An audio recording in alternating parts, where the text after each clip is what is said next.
Good evening, ladies and gentlemen. Thank you for joining us again this evening.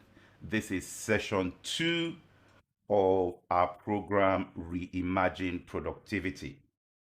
We're starting 2020 on a big bang. I'm sure that for some of us, we've been having a blast from the beginning of the year.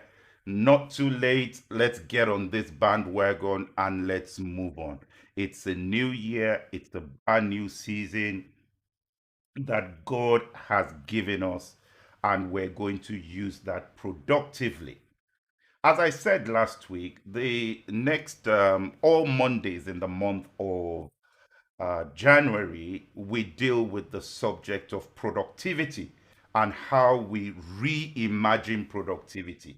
What are these limiting beliefs that has meant that for some, we haven't been able to move forward the way we would have loved to move forward? We're going to look at some of those. And as I said, I'm going to be talking from the book, The Spirit of Workmanship. This is one of the most important books that I have written. And that's why I really want to talk about it this year, 2021, as we move into a new year, a new starting ground, if you will, and to share some of the insights from this book with you so you can take that, use that in your own world, and begin to make a difference in what you do. The book is available as an ebook across all the major ebook platforms, ebook channels. It's available as paperback as well. And I may just give out a few copies of this. Who knows? So stay with us. And remember this, last week was absolutely awesome. Some of the insights that we shared last week, you can get them on our YouTube channels, wherever you've joined from. You want to share this because it's going to be live transforming today. Let's just give it a few minutes, get others to join. We're live on YouTube, Facebook, Instagram, across all our social media platforms. We've gone live this evening because I know it's going to make a difference in your life. Three things I asked you to do last week. Three things. Now, who remembers them? If you do, put them in the comments across the channels. We'll try to get that, but I'll help you out here. The first thing we said, find your inspiration trigger. What triggers inspiration? What triggers the great ideas that come to you? What comes to your mind? What were you doing when you got that great idea? Where were you when that idea came up? What were the things that helped you to crystallize that idea? Think about those things and put yourself a lot more in the environment that triggers your innovation. And what we said was this, that it's important for you to recognize that your environment might have a lot more to do with your success than your thoughts. Your environment might have a lot more to do with your success more than your thoughts. And the reason is this, a lot of the things you think about are influenced by the things around you. And that is super critical. So this week, I'm going to move a bit further, a bit deeper in what we're talking about. And where do we start the journey this week? Now, you want to note this. First thing is this. When we talk about productivity, you have to understand the season of your dream. You see, so many people think about things they want to do, and a lot of times nobody wants to start small. Everybody wants to start big. Everybody wants to do that big thing. But you see, every big idea started from a seed. Like we said last week, any great idea you see out there was once a thought. It was once untested in the mind of somebody before they did something with that idea to make that idea deliver the results that you and I now enjoy today. So it's super, super important when you think about your ideas to understand the season of your dream. Now, why is that important? Number one, it gets rid of frustration. What do I mean by season of your dream? Think about it this way. There are some things in life that happen after a set order, right? In humans, a pregnant woman will take, under normal circumstances, 9 months, right? 3 months in, that mother is not getting agitated. Oh, my baby has not come. My baby has not come. She's not running to the doctor and wondering, where is the labor pain? What's happening? Why is my baby not coming out? She's not worried about that because she understands the season of what she's going through. So the thing for you is you may be embarking on a large project. You may have this big dream. Understand the season of that dream. Where are you at this stage? It could be that you are at the incubation stage. Don't try to jump the phases. You may need to take that idea, think about it. You may need to take that idea, keep it, do nothing with it. Just put it somewhere, put it on a burner, write it in a journal so you can go back to it. You see, some of the greatest ideas that have produced the results in my own life were not ideas that I executed on immediately. Some of them were ideas that I had to go back to my idea notes, my idea book, pull those ideas back out and think now is the time to execute against this idea. So the first thing is understand the season of your dream. If you do not understand the season of your dream, you could attract frustration. And when you get frustrated, energy leaves you. When you get frustrated, your ability to think about things and to conceptualize solutions goes out the window. You are frustrated. You're wondering why the results are not happening as quickly as you want them to. But if you follow this simple principle, understand the season of your dream. You know, even in the Bible, it talks about things. First the blade, then the ear, then the full grown corn. The blade, the ear, the full grown corn. At one point or another in life, you're going to be at a stage where you're trying to start something. You don't really know what to do. That's fine. It's not a bad place. Just make sure at that time you are engaged in activities that will help you with what you want to do. Now, listen to this carefully because we're going through a critical period in the world at the moment. And what I say to people is this: one of the times you experience bursts of creativity is when the challenge is at the hottest. Those are the moments where your mind starts to work. And I have developed a personal philosophy. And that personal philosophy is this: with every challenge comes a lifting. Only if I can find it. With every challenge comes a lifting, but we must find it. We must find it. So the first thing is you have to understand your dream. Once you understand your dream, you know what season you're in. The next thing that's very, very important is this, very important. Now, you know that I'm writing the book from, I told you the story last week. This book was written from just sitting down and listening to somebody say something in a prayer meeting. And all those ideas came together, kept it for a while, and then I started to write my notes. I started to do my research, and suddenly the book came out. But you see, one of the things I have learned is this, particularly in the Christian circle: any sort of anointing, any sort of grace that we say we have from God must translate to something physical. Ask yourself, what is the physical equivalent of what I have? If God has given you the spirit of wisdom, you must be generating wise counsel. If God has given you the spirit of revelation, you must be finding out things that you did not know before. So, how do you take this and use it in the context of a business? How do you get out of of I've received the anointing, I'm going to work tomorrow. Something must happen. I'll tell you a story.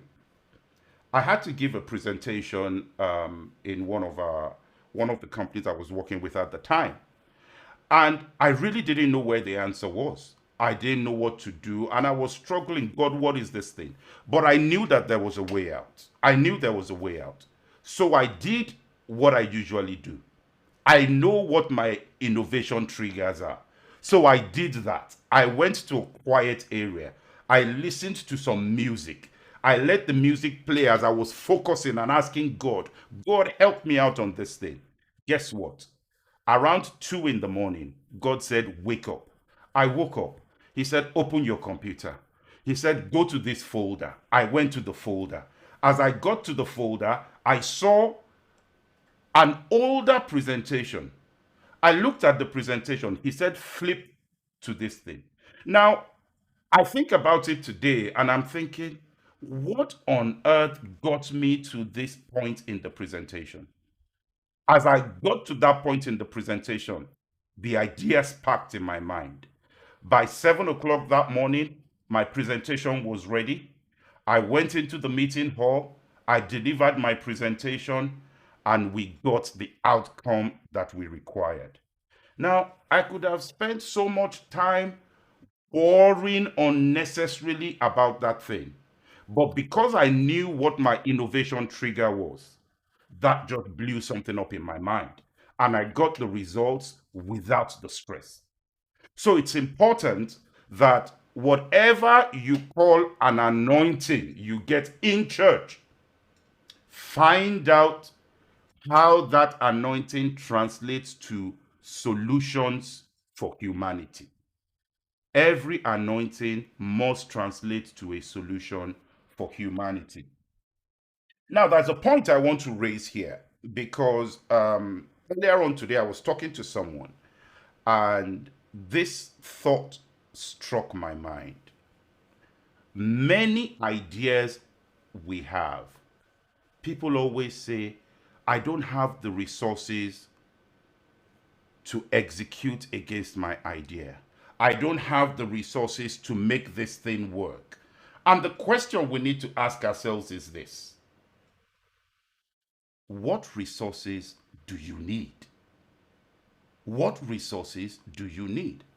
And as the person spoke to me this morning, I said, you know what? This is the big problem.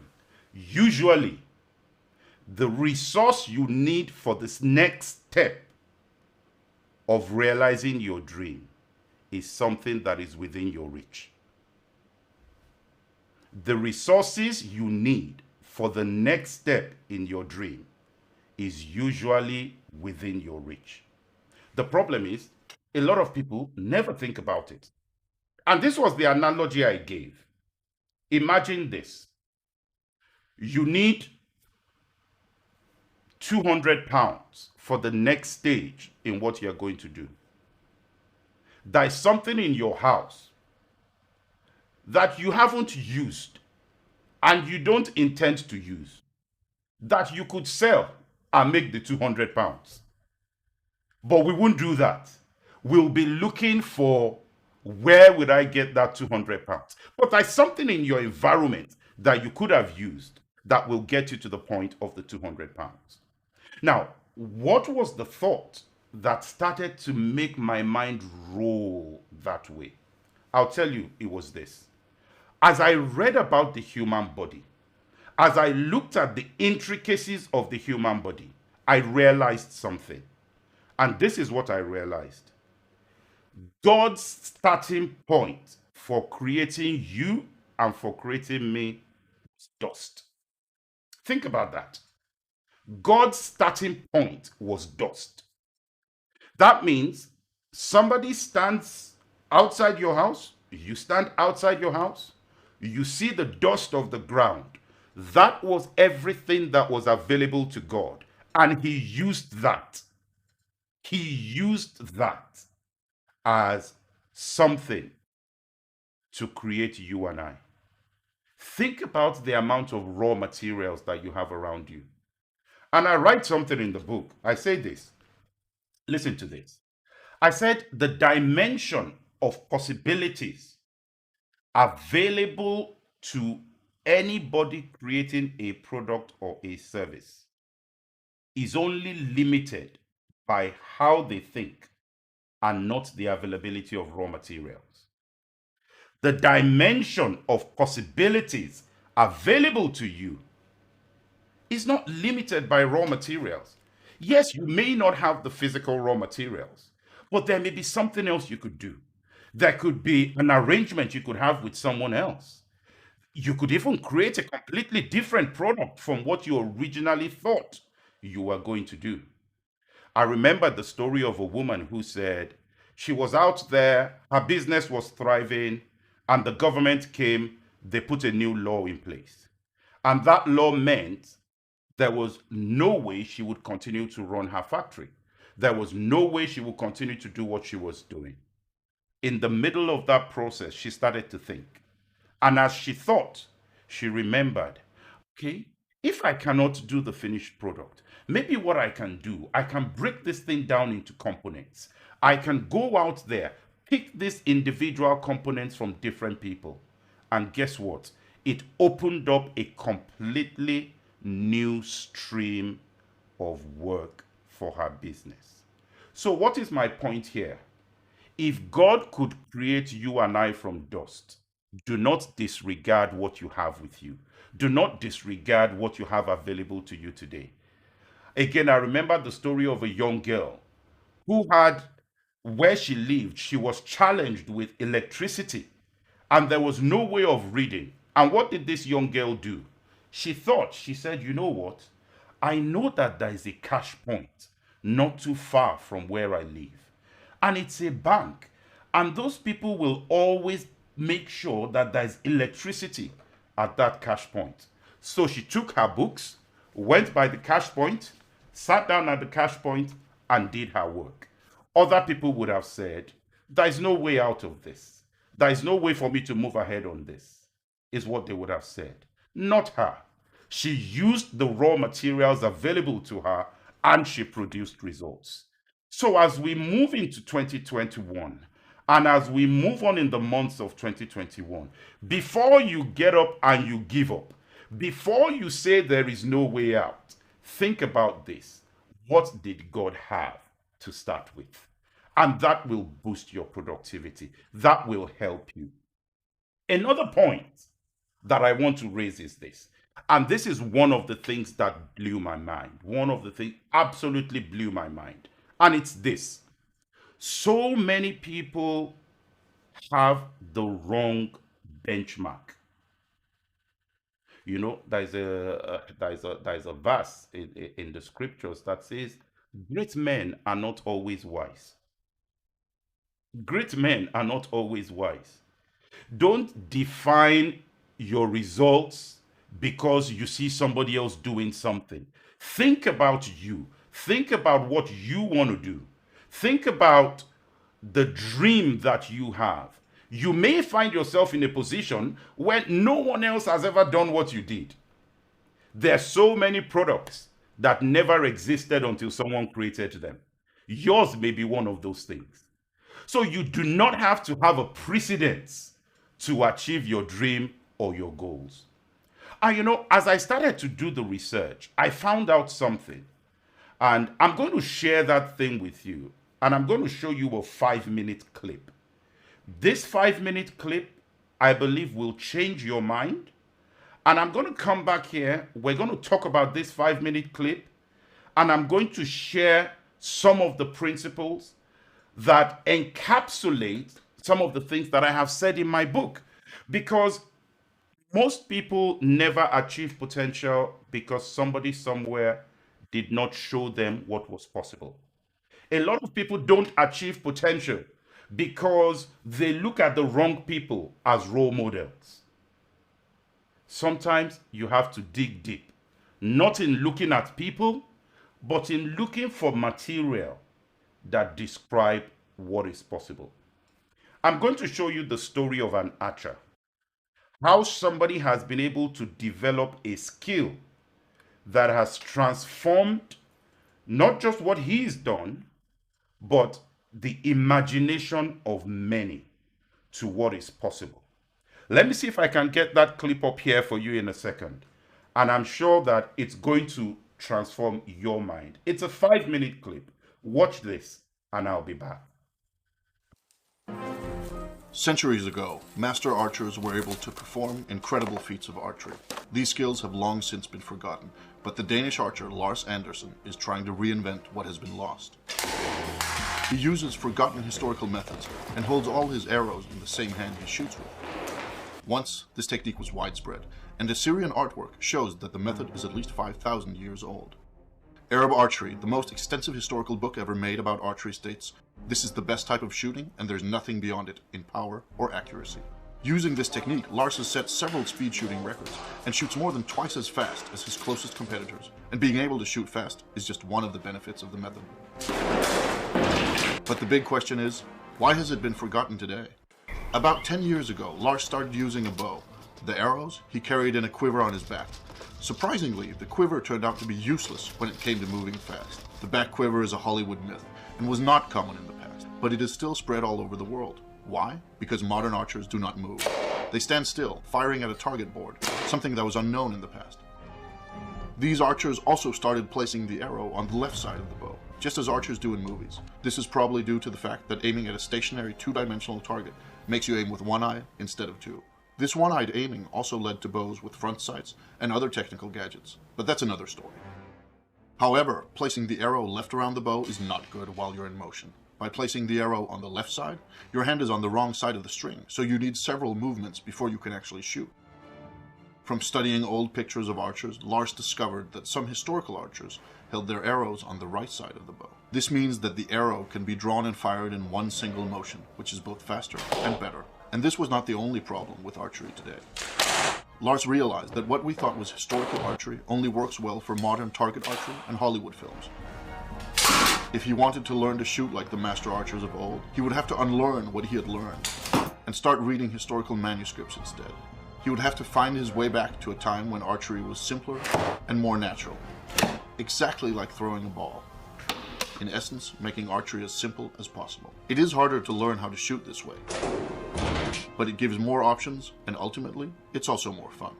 A war archer must have total control over his bow in all situations, and must be able to handle his bow and arrows in a controlled way under the most varied of circumstances.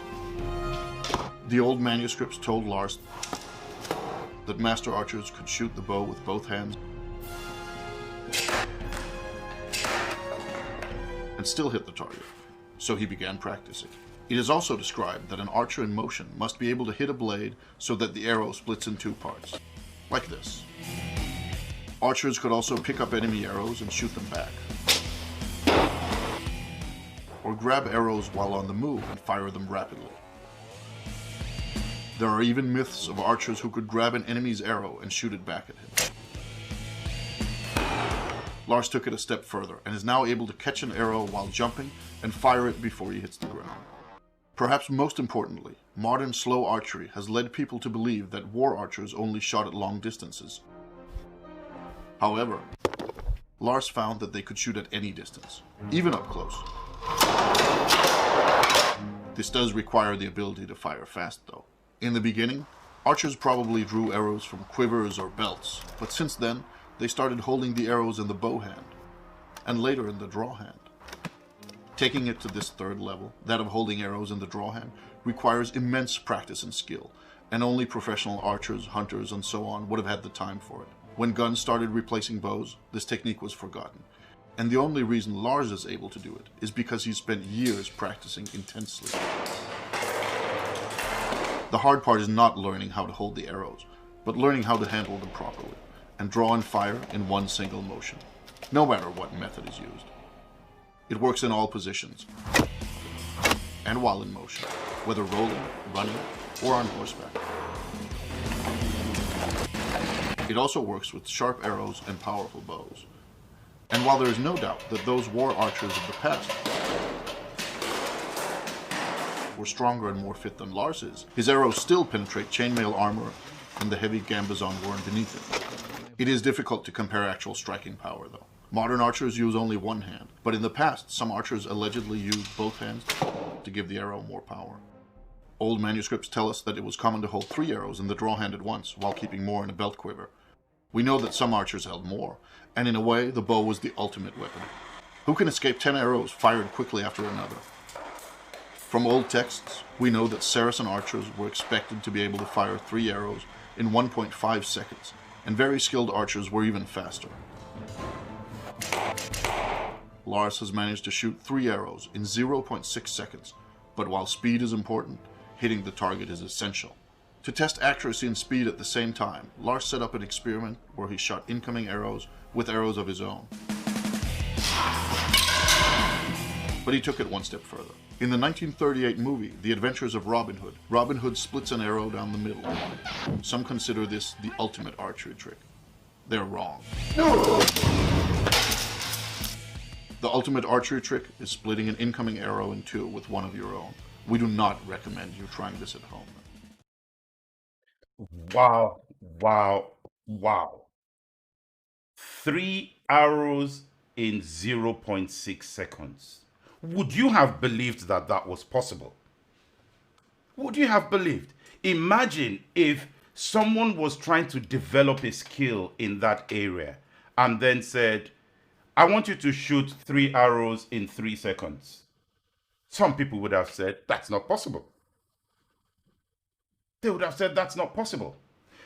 Be careful who you use as your reference point. You may be trading away your destiny. Be careful. Let us use God as a foundation. Look at what God did in 7 days. 7 days. In a well-calculated manner. Imagine this. God could have chosen to do the whole world in 1 day. He said, no, day 1, I'm going to do this. Day 2, I'm going to do that. I'm not sure if you picked up from that story. 10 years he spent mastering that skill. 10 years. Many people don't want to give in the time. They don't want to give in the effort. I write something in the book. I'll read this to you. One of the reasons I showed that clip. Whatever dimension you consider work, it requires a degree of exerting yourself. Whatever dimension. Whether it's digging for material, whether it's finding out information from wherever you can get that information from, you've got to dig. You've got to find.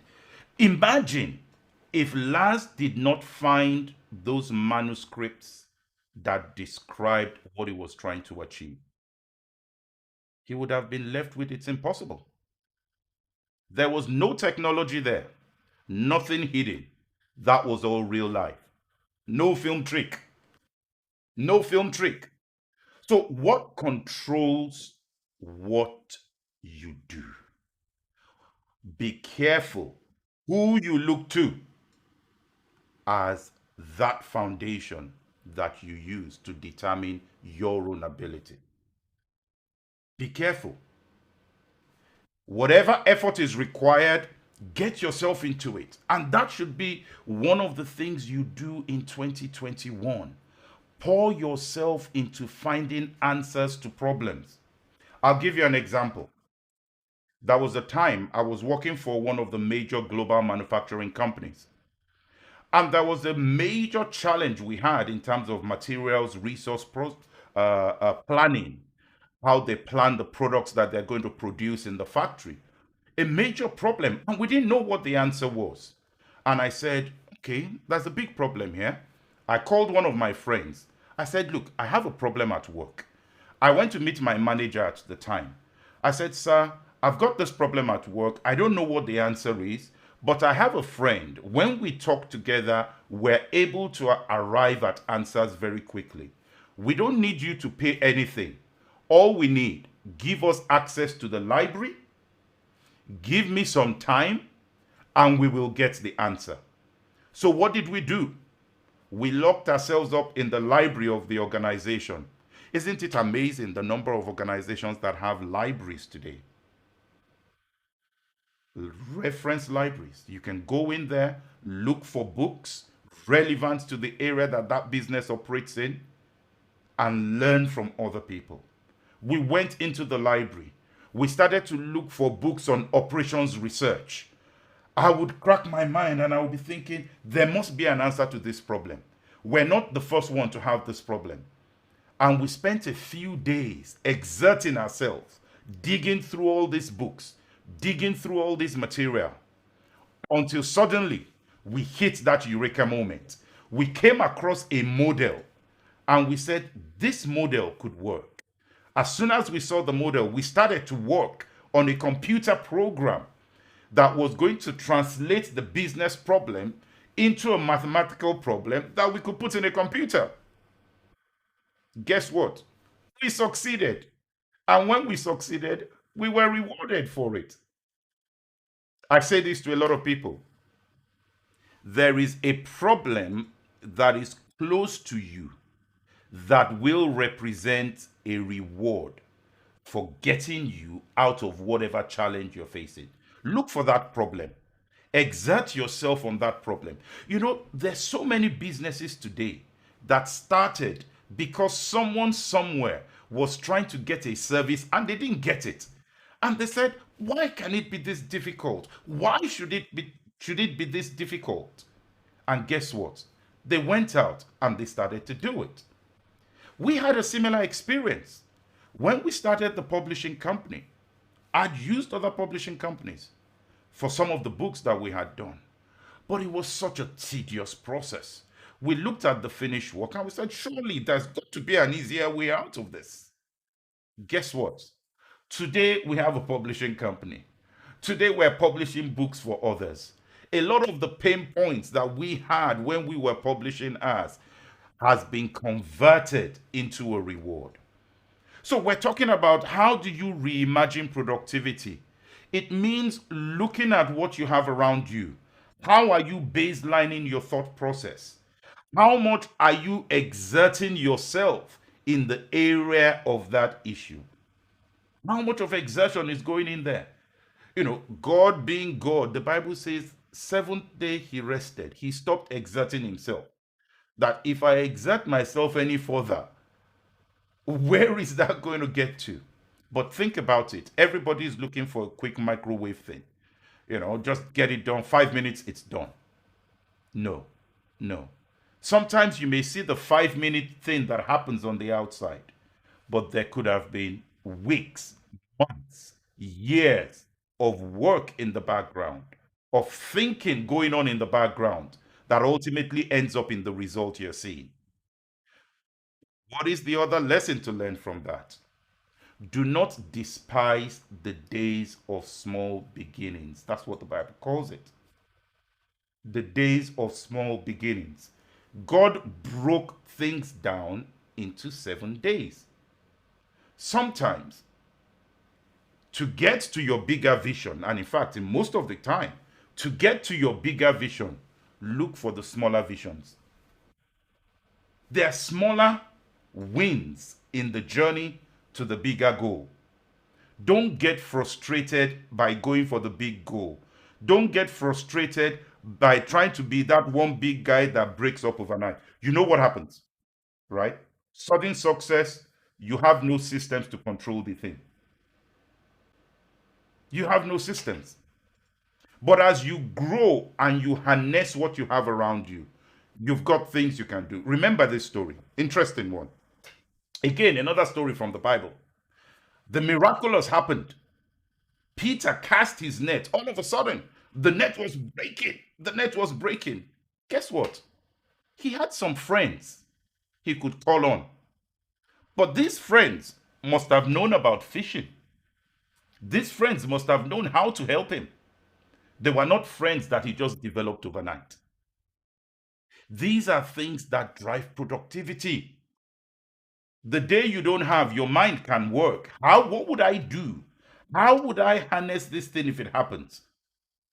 Start to think about, nothing stops you from doing that. Nothing stops you. I said this last week.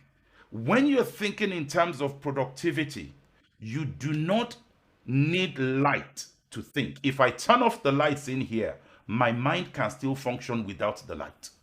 I can still think. I can still imagine.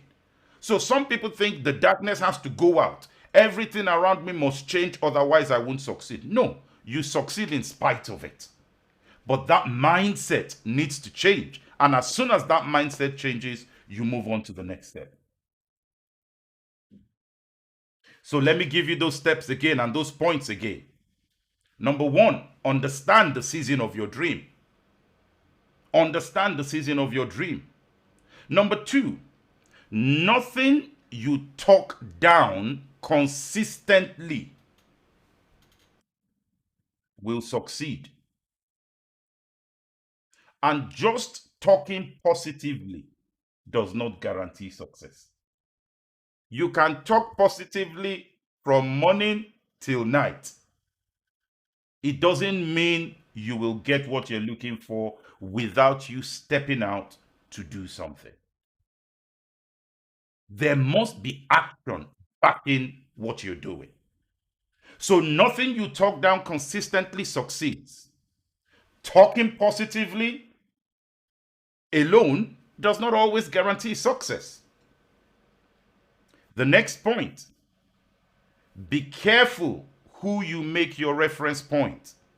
If you make people your reference point who have a low self-esteem, you make people your reference point who have very small dreams, guess what?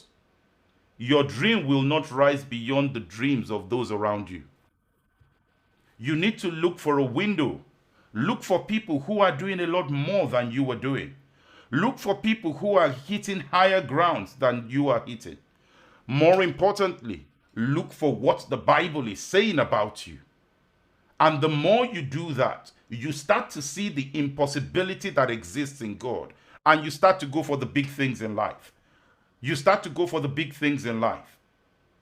The next point we talked about is don't let the availability of raw materials define how far you go. Don't let it define how far you go.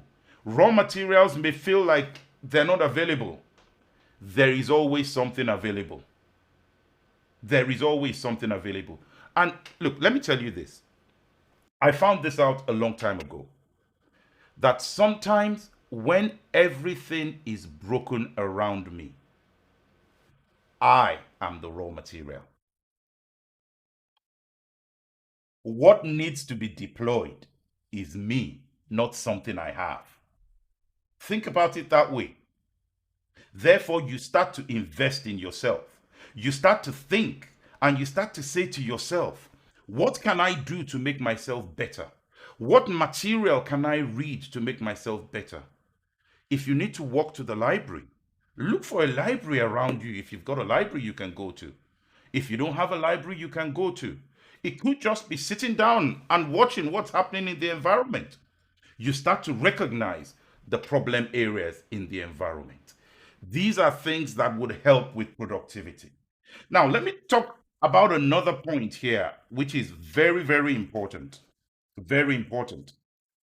And this is the fact that a lot of people have ideas in their mind, but what they haven't done is to take that idea and put it down on paper. Take your dream and just build that dream out on a piece of paper.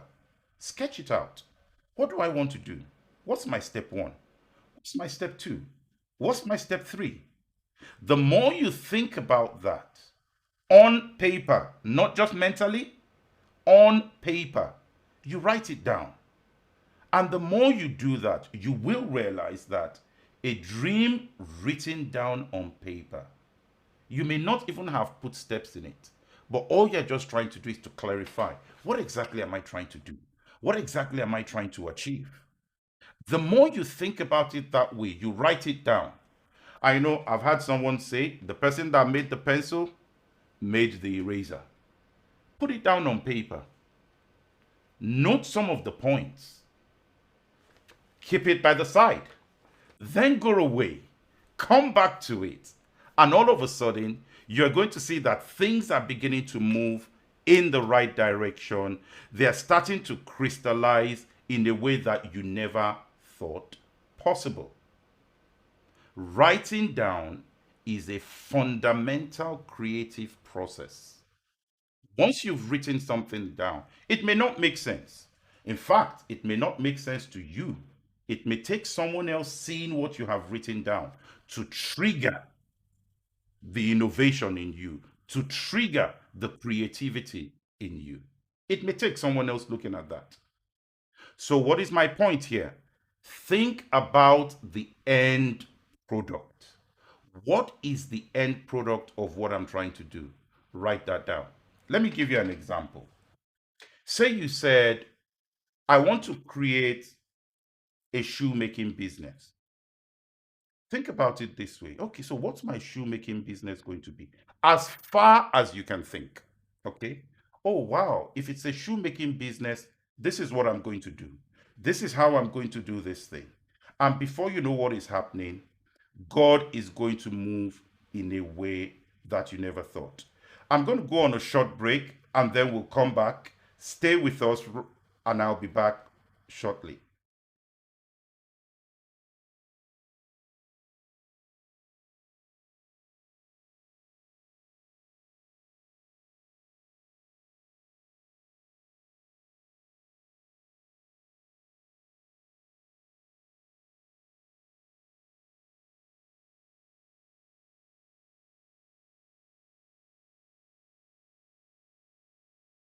Welcome back.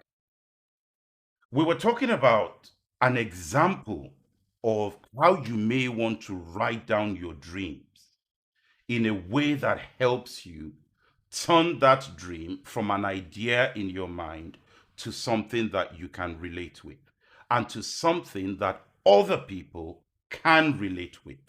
One of those is this: you have a dream, you say you want to start a shoe company. You think about it. What kind of shoe company is this going to be? Write it down. Write it down. It's going to be a shoe company. We're going to make sandals. That's all we're going to do. That's all we're going to do to start off with. You look out there. Who are other people who may be doing sandals? What do they do? Do I like what they're doing? Write it down. The principle here is write down your vision. That's the principle. Write down your vision.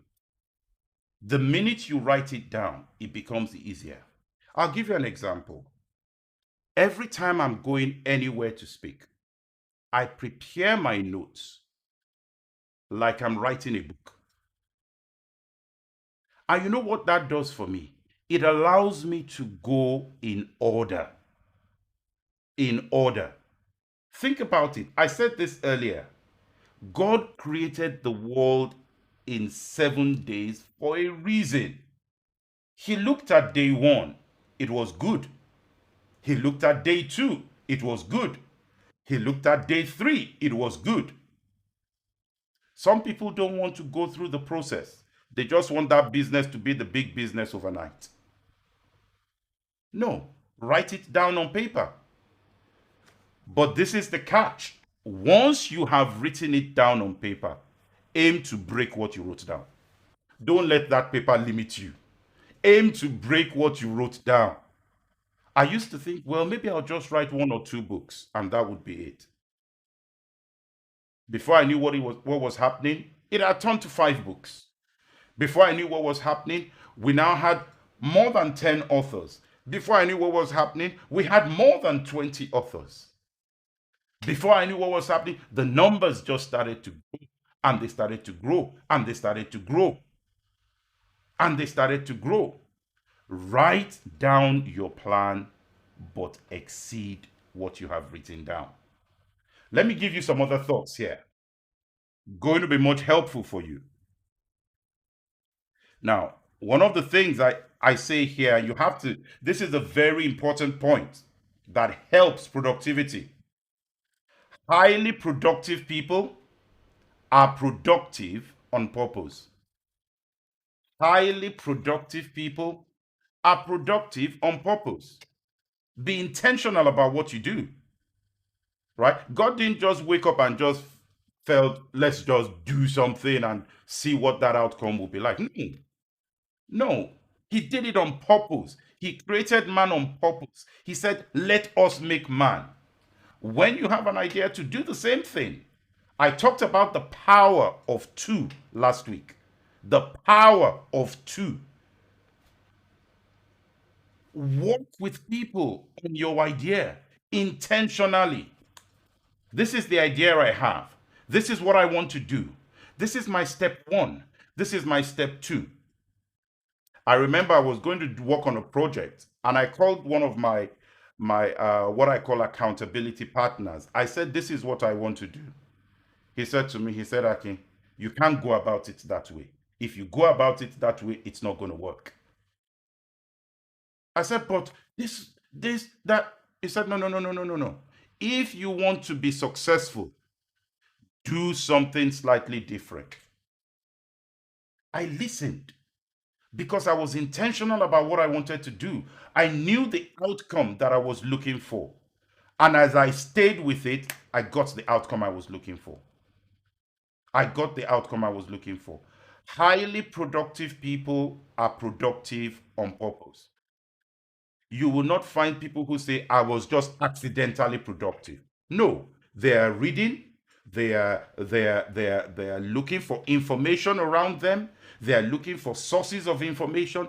Even when they are resting intentionally. They are resting intentionally.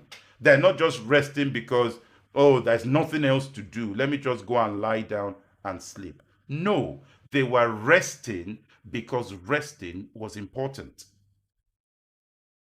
Resting was intentional. So that's another point for you there. If you want to be really productive, be intentional about what you do. I've got another story here to share with you in some of the time that we've got left. And the question is this: what do people come to you for? And this is an interesting story. Many years back, I was in a meeting and the team leader was introducing someone who had just joined the team and said, this person is a dentist, welcome the new member. This person is a banker, welcome the new member. This person works there, welcome the new member. When she got to me, she hesitated. She didn't know what to do. And I was like, yes, go on. Guess what? She said, well, he's business strategist. I could have laughed that over, but it signified a big problem. A very, very big problem. And that big problem is this: she could not identify my core strength at that point in time. I'll be back in a few minutes to give you the rest of that story. What do people come to you for?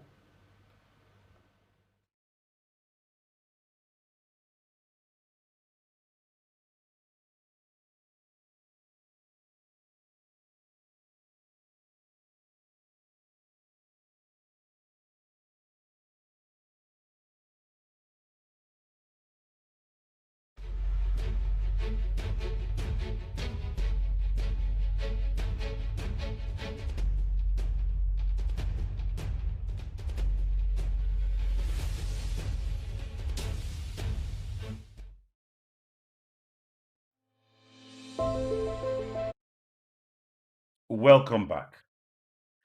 Now, we were talking about this. What do people come to you for? If your skill set is not very well defined, no one will know what to come to you for. If your skill set is not very well defined, no one will know what to come to you for. Everybody will be saying, what does he do? What does she do?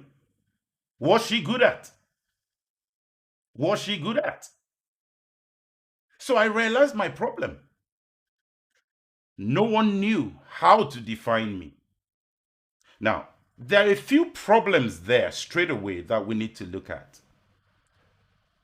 It's either you've defined yourself too narrowly, too narrowly, or you are too broad.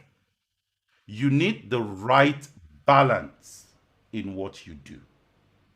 If you want to be productive and you want to be productive on purpose, define what you are doing for that season of your life. I say this a lot. Nothing big grows accidentally. Nothing big grows accidentally.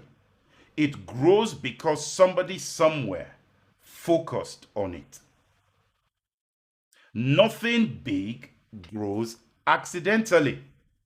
If you see a big business today, people spent time growing that business. Somebody may say, but the business does different things. Yes, they do. And the way you carve that out in a business setting is people have different practices. They have different practices. If you go to some consulting companies, they will tell you that's a financial services arm. They will tell you that's a manufacturing arm. And what do? They staff the manufacturing side with manufacturing experts. They staff the financial side with financial experts. They don't just say, we'll just do everything, it doesn't matter. Whichever one comes, we're going to do. You cannot be productive if everything that comes, you're just jumping here, there. No. Focus. Focus. Pick one area. Get that area right. Once you get that area right, you move to the next level. You move to the next level. If you open too many things, you will stretch yourself so thin and you would never be able to get to a point where each one is now strong enough to stand. And whatever doesn't have your attention doesn't have your commitment to growth. Whatever doesn't have your attention doesn't have your commitment to growth. If you want something to grow, you've got to pay attention. If you want something to grow, you've got to focus. You've got to divide what you're doing into pieces that are manageable. I may not be able to achieve that big dream of that big business right now in the next 1 year. It may not be 2021 that we're going to achieve that. It may be 2022. But it could be that I could lay the foundation in 2021. It could be that I could build up to first floor in 2021. All your energy should go to the area you can handle and gradually build out what you're doing. Gradually build out what you're doing.